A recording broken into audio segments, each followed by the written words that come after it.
பண்றாரு. அவரு மேடையில சொல்றாரு, பார்த்து முறைச்சா 4 தட்டு தட்டணும் அப்படின்னு. இன்னைக்கு தமிழகத்தில் எப்படி ஆகி போச்சுன்னா, சில அரசியல் கட்சியை சார்ந்தவர்கள், சில தலைவர்கள் மேடையின் மீது ஏறி சும்மா முறைச்சா 4 தட்டு தட்டணும். இன்னைக்கு திருமாவளவன் அவர்களும் அவங்க கூட இருக்கிறவங்களும் இந்தியா பாகிஸ்தான் பார்டருக்கு அனுப்பினா பாகிஸ்தான்காரன் முறைச்சிக்கிட்டே இருக்கான், 4 தட்டு அவனை தட்டணும். அதனால இந்த முறைச்சவனெல்லாம் தட்டணும்னு ஆரம்பிச்சா தமிழ்நாட்டில் அண்ணன் திருமாவளவன் அவர்களுக்கு இடம் இல்லை. இந்தியா பாகிஸ்தான் பார்டருக்கு போய் இந்த பாகிஸ்தான் ஆர்மி முறைச்சானா 2 தட்டு தட்டணும். அங்கே வீரத்தை காட்ட மாட்டாங்க. அப்பாவியா யாராவது ஸ்கூட்டரை உங்களை போல என்னை போல இந்த மிடில் கிளாஸ் சொல்லக்கூடியவங்க அவங்க வருவாங்க. கூட்டமாக 100 பேர் அண்ணன் திருமாவளவனோடு போவாங்க. ஒரு தலைவர்னா அவர் முன்னுதாரணமாக நடந்திருக்கணும், கீழே இறங்கி தடுத்திருக்கணும், என்ன ஆச்சுன்னு பார்க்கணும். இது முழுமையாக ஒரு 2-2.5 நிமிஷம் நடக்குது. இதை ஒரு பத்திரிகை நண்பர் படம் பிடிக்கிறார், அதை ஒரு தனியார் தொலைக்காட்சியில் போடுறாங்க.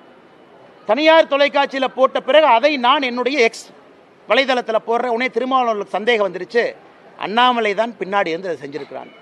இது என்ன சொல்கிறதுன்னு எனக்கு தெரியலைங்க. இப்படித்தான் தமிழகத்தினுடைய அரசியல் சாபக்கேடு. இப்படிப்பட்ட தலைவர்கள் தான் இங்கே அரசியல் பண்ணுறாங்க. ஜாதியை வைத்து, அட்டூழியத்தை வைத்து, அடக்குமுறையை வைத்து, வன்முறையை வைத்து மக்களை மிரட்டி. இன்னைக்கு திருமாவளவன் அவங்களுடைய எக்ஸ்பிரஸ் வலைதளத்துக்கு போய் பாருங்கள், யாருமே கமெண்ட் பண்ண முடியாது. அரசியல் தலைவர் நான் எக்ஸ் வலைதளத்தில் ஒரு கருத்து போடுறேன்னா கமெண்ட் பண்ணுறதுக்கு உங்களுக்கு எனக்கு உரிமை இருக்குது. நான் சொல்கிற கருத்துக்கு நீங்கள் எதிர்க்கிறீங்களா, கமெண்ட் பண்ணுங்கள், பரவாயில்ல. என்னுடைய கருத்தை ஆதரிக்கிறீங்களா, கமெண்ட் பண்ணுங்கள். ஆனால் திருமாவளவன் மட்டும் பார்த்தீங்கன்னா அவர் எக்ஸில் போடுவார், ஆனால் கமெண்ட் டிசேபிள்டு. அப்படின்னா அவர் கருத்தை மட்டும்தான் நீங்கள் படிக்கணும், அந்த கருத்தை எதிர்த்தோ ஆதரவாகவோ நீங்கள் பதிவு செய்யக்கூடாது. இப்படிப்பட்டவர்கள் மோடிஜியை பார்த்து, பாரதிய ஜனதா கட்சியை பார்த்து கருத்து சுதந்திரத்தை பற்றி பேசுகிறாங்க. இதை விட வெட்கக்கேடு நான் பார்த்ததில்லை. அதில் 2 பேர் வேலை இல்லாதவங்க கமிஷனர் ஆஃபீஸுக்கு போய் என் மேலே புகார் கொடுக்குறக்கு 2 பேர் போகிறாங்க. உடனே இது RSS சங் பரிவார் பின்னார் இருக்குன்னு.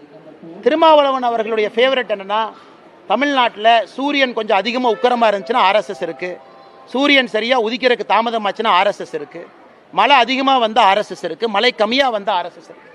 அதனால் திருமாவளவன் அவர்களுடைய அரசியல் இந்த அளவுக்கு கீழ்த்திறந்த ஒரு அரசியலாக மாறி இருக்கிறது நினைக்கும் பொழுது மிகவும் வருத்தமாக இருக்கிறது.